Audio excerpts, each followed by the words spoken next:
Salut, dans cette petite vidéo, je vais te montrer l'importance de tailler ton crayon comme ça ou comme ça.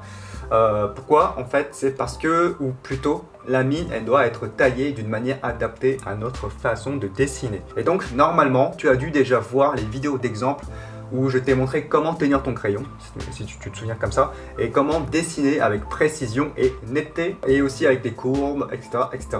Sinon, dans la description, tu verras d'autres vidéos qui te montreront comment les utiliser après. En tout cas, pour l'instant, juste ici, là, regarde bien comment je taille ces crayons, parce que c'est extrêmement important, c'est ce qui a le plus changé ma vie de dessinateur. Et donc, je vais te montrer tout d'abord la différence entre un crayon bien taillé, on va dire... bien taillé, on va dire là c'est bien taillé pour écrire hein, et là c'est bien taillé pour dessiner. C'est deux manières de voir le monde différemment et je vais t'expliquer dans cette vidéo les différences. Et on terminera par la démonstration de l'art de tailler son crayon avec l'exemple du pierre noire de Comté de Paris qui est le meilleur crayon utilisé par les plus grands artistes. Et donc, juste avant de commencer, je te souhaite la bienvenue sur la chaîne de HitArt. Il y a un lien en description pour recevoir 85% de mes techniques de dessin professionnel. Donc, je t'invite à regarder juste après cette vidéo, de cliquer dessus. Et donc, je vais faire le test. Je vais mettre les outils qu'on va utiliser après. Ça, c'est une surprise. Te montrer la différence entre, par exemple, un crayon qui est taillé pour écrire, on va dire, par exemple, comme ça, tu vois. En fait, par exemple, si je dois faire un aplat ou si je dois faire des hachures, tu vois, donc je peux faire des hachures très facilement, mais par contre pour faire un aplat, c'est un petit peu compliqué, tu vois. Je suis dans une zone très petite et en fait ça me prend énormément de temps pour faire un aplat par exemple. Et pour dessiner, c'est un petit peu compliqué, par exemple si je dois dessiner un cercle, tu vois, j'ai beaucoup de mal parce que ça accroche en fait, tu vois, comme c'est la pointe, elle est pointue, elle est plutôt pointue, elle est de cet ordre là, tu vois. Et ce qui fait, c'est comme si je creusais dans le papier. Et ça, c'est pas très bon parce que c'est plus dur à effacer. Contrairement à une mine qui est plutôt taillée comme ça, c'est déjà beaucoup plus simple. Tu vois, déjà, peut-être que la mine, ici, la mine n'est pas assez pointue, mais ça passe. En fait, tu vois, ici, déjà, on a, on va dire, pareil. Hein, je peux pas te dire le contraire. Là, on a pareil, mais sauf que, par exemple, pour les aplats, on va plutôt tenir le crayon comme ça. Et on peut, tu vois, déjà on a beaucoup plus de surface pour faire un aplat d'une zone et pour que ça soit très harmonieuse, tu vois. Tu vois, ce genre de beau trait. Et ça, c'est extrêmement beau quand tu dois faire, par exemple, une jambe. Tu vois. Hop, bon, c'est pas une jambe, mais tu vois, c'est très beau quand tu dois faire une courbe comme ça.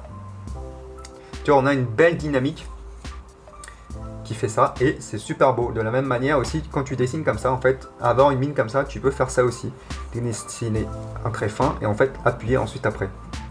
Tu vois, tu as beaucoup plus de gestes, beaucoup plus de mouvements et c'est parfait pour vraiment avoir tous les outils, tout avoir une gamme de traits pour un bon dessinateur. Là, c'est plutôt pareil pour la pierre noire, c'est pareil hein, parce que là, tu vois, tu peux pas trop faire des grands aplats, aplatir des grandes zones de noir. Alors du coup, si j'utilise ce crayon là, tu vois, ici je suis plutôt fin et ici je suis plutôt large, tu vois. Et c'est de cette manière là qu'on taille le crayon comme ça. Et c'est vraiment ça toute la puissance du crayon. En fait, sinon on n'utiliserait pas un crayon, on utiliserait plutôt un stylo hein. Et c'est vraiment ça qui nous donne cette variété de traits et cette richesse dans le dessin. Voilà, j'espère que tu mettes un petit like si je viens de t'apprendre quelque chose hein. C'est vraiment ça qui a changé ma façon de dessiner et c'est ce que je partage aussi pratiquement régulièrement aussi sur le lien en description où je partage 80% de mes techniques. Pense à y cliquer ici juste en bas de la description ou ensuite deuxième partie de cette vidéo tu te demandes pourquoi j'ai un affûteur et un cutter. Ben, c'est en fait, je vais te montrer comment tailler le crayon. Et attention ici, c'est pas pour les moins de 18 ans, donc si tu te coupes, c'est pas ma faute. Donc faut bien faire attention quand tu tailles. Je me suis jamais coupé, hein, mais voilà, fais bien attention s'il te plaît. Je ne me tiens pas pour responsable.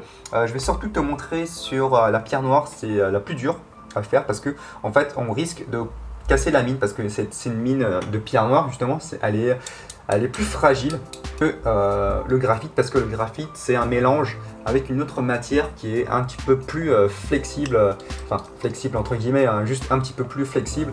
Et ça en fait c'est la pierre, c'est comme si tu taper la pierre sur un sol, en fait ça se fracture assez facilement comme l'affûtoir en fait ici. Et donc, voilà, fais bien attention à pas te couper. Donc, je vais montrer. Enfin, je vais pas me couper. En fait, quand tu veux un crayon comme ça se passe en deux phases. Déjà, on va faire un pré-taillade. Je sais pas comment ça s'appelle. On va utiliser la lame d'une manière plutôt courte, tu vois, genre 2-3 cm. Et on va commencer à tailler comme ça. Ça peut être... tu peux utiliser une lame de rasoir, mais moi je préfère le cutter parce que en fait les lames de rasoir, tu es obligé de les découper comme ça et c'est super dangereux je trouve. Alors pourquoi pas utiliser un cutter, c'est beaucoup plus sécurisé et en plus tu peux le ranger simplement comme ça.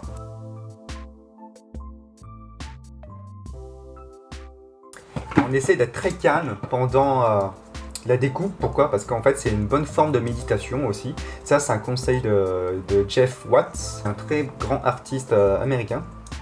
En fait il nous dit souvent de quand tu dessines après le travail par exemple, c'est intéressant, c'est très bien de tailler son crayon parce que ça permet de faire une petite pause dans ta journée où tu médites, où tu te relâches, tu respires, tu lâches tes tensions et tu tailles ton crayon correctement. Et en fait ça permet d'être beaucoup plus efficace ensuite après parce que voilà, toute ta journée tu as eu du stress et juste prendre le temps de bien tailler ton crayon, de prendre soin de ton crayon, ton cutter aussi, ça permet justement de te libérer de tes angoisses peut-être si tu en as ou de ton stress de la journée et de tout oublier et de te concentrer dans le dessin. Et là, tu vois, j'y vais très doucement. On va éviter aussi de vraiment, on va tailler vraiment d'une manière très linéaire, c'est-à-dire très droit, c'est-à-dire qu'on va, tu vois, mettre le cutter vraiment juste avec un petit angle. On va éviter de trop couper le cutter de cette manière-là et de le ressortir comme ça, tu vois, d'avoir vraiment une ligne droite comme ça et non comme ça, tu vois. Ça serait mauvais parce que quand tu vas dessiner ici, en fait, ça crée une fissure et ça va se casser. Faut bien prendre ton temps.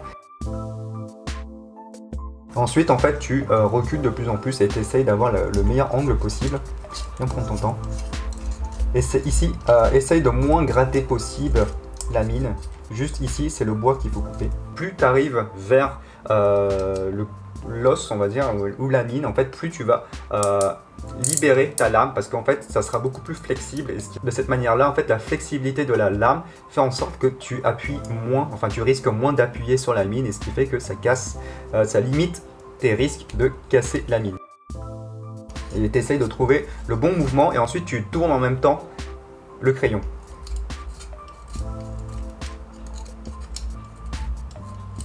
Tu vois, très doucement. Ce qui est dur ici, c'est la colle. C'est une espèce de colle au milieu. Donc, essaie de l'enlever. Ça gêne vraiment pour... Tu vois, j'appuie jamais sur les mines. Hein. J'appuie toujours en premier sur le bois. Et voilà.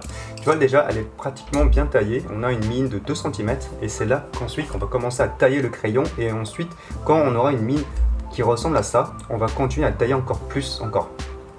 Donc moi ici j'ai pris un affuteur. Toi aussi tu peux prendre du papier de verre. Moi je préfère l'affuteur parce que juste tu mets de l'eau dessus et tu peux réutiliser d'une façon pratiquement illimitée, alors que le papier de verre c'est limité.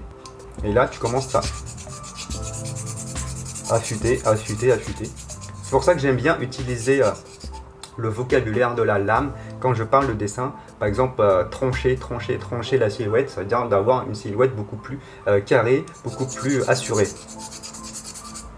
En fait, tu tournes, hein. C'est comme quand tu découpes, mais en fait, ici, tu affûtes. Le plus possible. Voilà, tu vois, c'est déjà presque fait. Tu essaies de tourner le maximum. En fait, tu vois, tu essayes d'avoir quelque chose de vraiment comme ça. Après aussi, la largeur ici, tu vois, entre cette courbe-là, tu peux aussi avoir quelque chose de beaucoup plus fin. Ici, tu vois, ça dépendra de ta manière de dessiner et aussi tes goûts, en fait, à travers le temps. Et tu verras, tu vas t'adapter d'une manière plutôt automatique. Moi, je préfère de cette manière-là parce que, en fait, j'aime bien avoir un trait beaucoup plus épais dans ma façon de dessiner. Ensuite, tu vois, quand il y a un petit peu trop de graphisme, soit tu fais ça, ou soit tu prends l'autre côté et tu continues. Et ici, tu vois, ça s'est cassé. En fait, il ne faut pas trop stresser quand c'est cassé. Pourquoi? Parce qu'en fait, parfois, c'est pas ta faute. Ici, c'est pas ma faute. J'ai bien fait attention de ne pas la casser. Et en fait, il faut juste... parfois, c'est ça cause des chocs et donc ça se casse. Donc voilà, n'hésite pas à recommencer la taille quand c'est cassé. Faut pas trop stresser, faut pas s'énerver. Et aussi quand tu es en atelier, c'est toujours d'en avoir 3 ou 4 taillés déjà comme ça. Je pense que le bois il est de mauvaise qualité. Je pense que je suis tombé sur une mine, un bois qui est de très mauvaise qualité. Tu vois, il prend mal, il se détache plutôt facilement, c'est bizarre. J'ai jamais eu quelque chose comme ça. Je pense que c'est parce qu'on n'a pas de la pâte, enfin tu vois la pâte blanche au milieu qui permet de coller la mine au bois. C'est ça qui permet de tenir le choc et en fait ici on n'a pas. C'est pour ça que ça se détache bizarrement les copeaux de bois. C'est la première fois que j'ai ça et je l'ai en vidéo. C'est bizarre. Voilà, ça se casse. Bon, je pense qu'on va s'arrêter là. On va continuer je vais continuer à le tailler plus parce qu'ici tu vois il est plutôt court. Moi je le préfère aller jusqu'à là. On va le tailler. Évidemment aussi, peut-être qu'au début tu vas avoir des soucis, tu vas casser ta mine, c'est tout un art à apprendre. Je me suis énervé plusieurs fois. Je te déconseille aussi d'acheter du fusain. Le fusain c'est super fragile. Et donc le fusain j'ai jamais réussi, ça s'est toujours cassé et c'est super énervant. Voilà. Et ensuite on affûte. D'une manière très légère. Faut faire attention parce que ici la mine elle est très large, donc plus elle est large, plus c'est facile à se casser. Voilà, c'est nickel. Du coup ça te permet d'avoir un trait super fin. Bon, j'espère que tu as apprécié cette vidéo. Je suis désolé, au moins c'est intéressant de te montrer peut-être un mauvais côté de Comté de Paris. Tu vois, une mine de très basse qualité, c'est bizarre, tu vois. J'ai jamais eu ce genre de problème. Et voilà, ensuite range bien ton cutter. Et voilà, j'espère que tu as apprécié cette vidéo. N'oublie pas de t'abonner et de cliquer sur le lien de description si tu veux recevoir 85% de mes techniques de dessin pour les professionnels et les plus passionnés. N'hésite pas à aller faire un petit tour, c'est le lien en description. Je te dis à tout de suite sur la page et à dans une prochaine vidéo. Salut!